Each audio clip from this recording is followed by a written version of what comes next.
alone. So I first want to thank all of you, and I don't want to list the names because there's so many of you that I want to thank. But I thank all of you because, I am just carrying the bill, but all y'all have been doing the work for so long to make sure that we get to this point. So I just want, from the bottom of my heart, to thank you all. Thank you. And so we stand here in front of the governor's office in a loud cry, calling for her to sign the bill to create a commission on reparations. Because to me, this is such a small ask. And for us to be sitting here and even making this request is an insult to the Black community. Because, again, this is just a study bill. In New York State, we have done many studies. We've done so many different issues. We even studied salt on roads, and that wasn't controversial. But we're sitting here and talking about a bill that would provide economic benefits to communities, that would empower individuals, that would educate individuals, that would provide access to adequate health care to Black communities. And we gotta make a hard push? It doesn't make no sense. Thank you. And so we're calling to common sense here today. We've passed the bill. We had bipartisan support. Redlining to mass incarceration. And all we are asking the governor to do is to take a pen and sign the bill. It's not a complicated bill. It says there will be a commission. It says what they will study. It says the composition. There should be some community groups in that composition. There must be. But it's not a simple bill. Excuse me, it's not a complicated bill. So all she needs to do is sign it. And the holdup on a bill that was not controversial, by the end, near unanimous support from Democrats, near unanimous votes from Democrats. Democrats got a lot of work to do, but on this, near unanimous votes in favor. So for this governor to hold up and delay and not sign a bill that was voted in near unanimously by Democrats to do right by descendants of enslaved Africans is just ridiculous.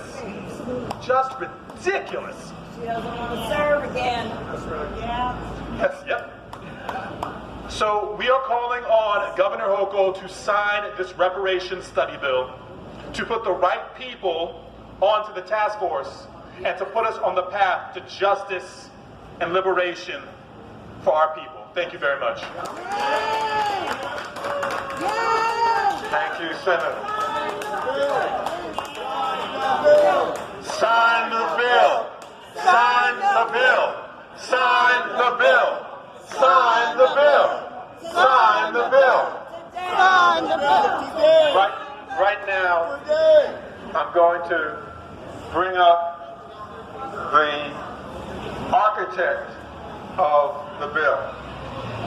Now City Councilman, then State Assemblyman Charles Barron, who first brought this to the floor.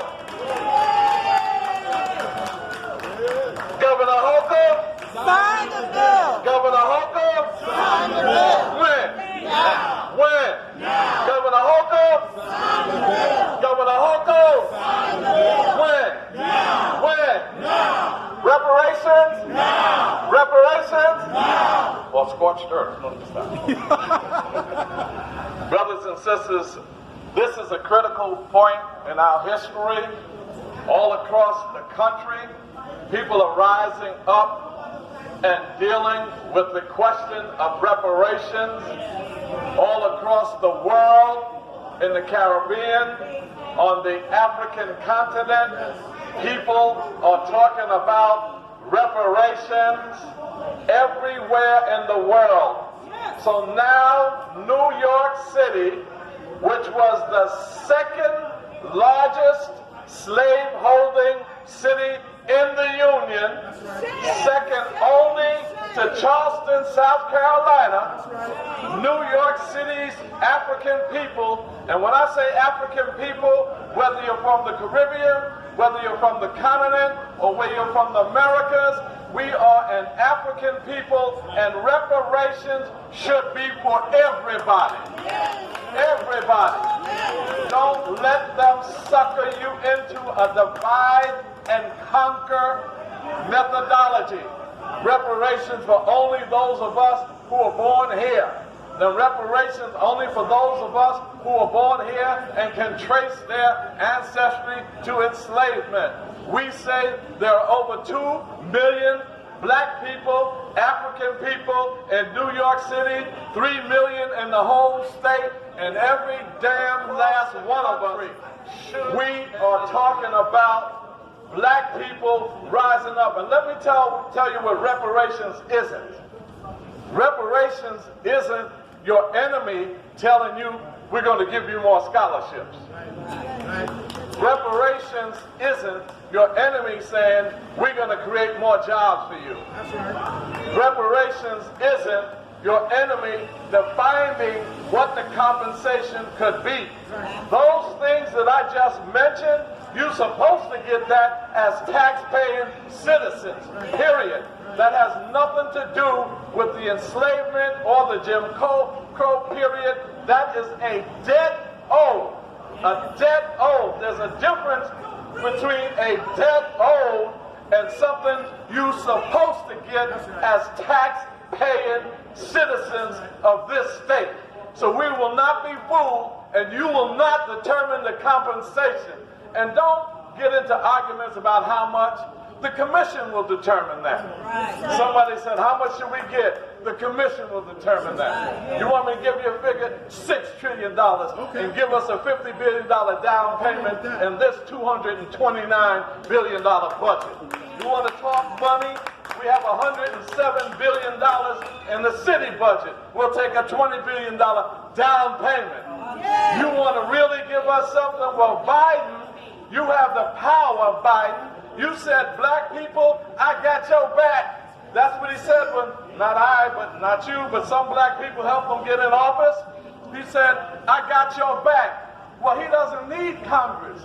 He can do an executive order, a presidential executive order that the December 12th movement has called for and say, we are going to set up a presidential commission through executive order and delegate $50 billion as a down payment. He could do that tonight.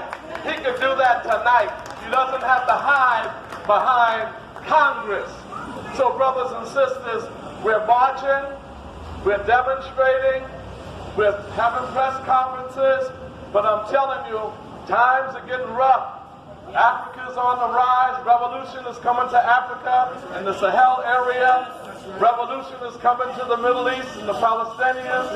Revolution all over the world. And it's time for us in the belly of the beast to rise up. Governor Hochul, sign the bill. Governor Hochul, sign the bill. Reparations, now. Reparations, now. Straight ahead.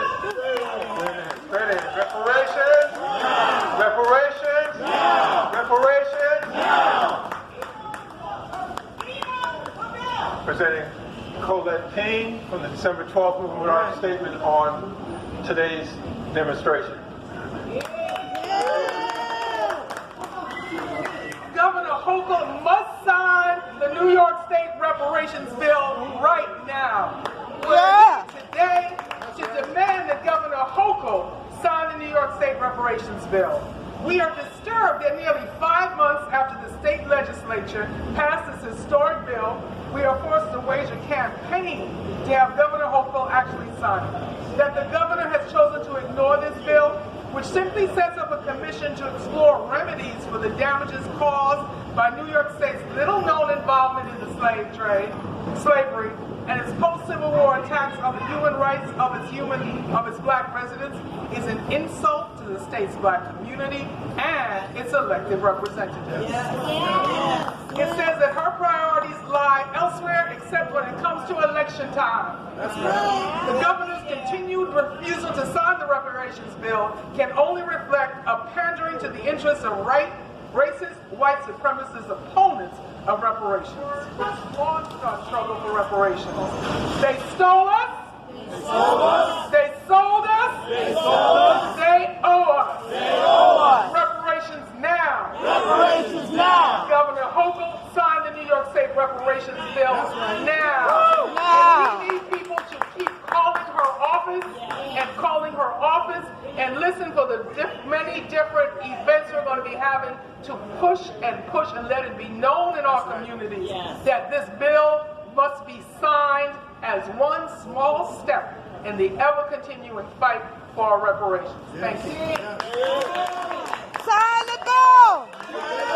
Sign the bill! Sign the bill! When? Now! When? Now! Now I'm going to bring up, we have a lot of different folks who support this work because they support the demand for reparations. I'm going to bring up Brother Eugene Perrier from the Party for Socialism and Liberation. Well, good afternoon, brothers and sisters. Now you can hear my last name, Perrier, sounds a little French, but we didn't come from France. Likelihood they brought us to Virginia from Haiti. So we know this is the international struggle of African-descended people for all that we are owed for the hundreds of years of stealing our labor to build up every major institution in the United States and the Western world. The entire Western world. The insurance industry, built by slavery. The shipping industry, built by slavery. Those deep, broad financial markets on Wall Street and in London and Paris that they always talk about, built by slavery. Wall Street was a slave market. By the early 1700s, 42% of every household in New York had slaves. Nearly half of every household in New York had slaves. Reparations? No. Reparations? No. Sign the bill. No. Sign the bill. No. Sign the bill. No. So we believe in the theory of you don't have to be long, so long as you're strong. We've made our point. We want people to leave here. This is going to continue in two venues. One is people need to continue to call the governor and get your friends and your relatives and the people in your fraternities and your mosques to call the governor. That number is 518-474-8390. That's 518-474-8390. Next Monday, the first Monday in November, is Black Solidarity Day. Black Solidarity Day has been practiced since 1969, 54 years. We practice it from the beginning. The theme of this Black Solidarity Day is reparations and resistance. How do we assure that Governor Hochul signs that? Join us on Monday, November 6th at 7 p.m. New Canaan Baptist Church on, is it 135? 135. 135 Putnam Avenue. 228 Putnam Avenue, I'm sorry, between Bedford and Nostrand. We're going to continue. People can come make a report around what's been happening. We thank you all for coming out. Although thanks aren't necessary for doing it, what we need to be doing. So we end with, they stole us. They stole us. They sold us. They sold us. They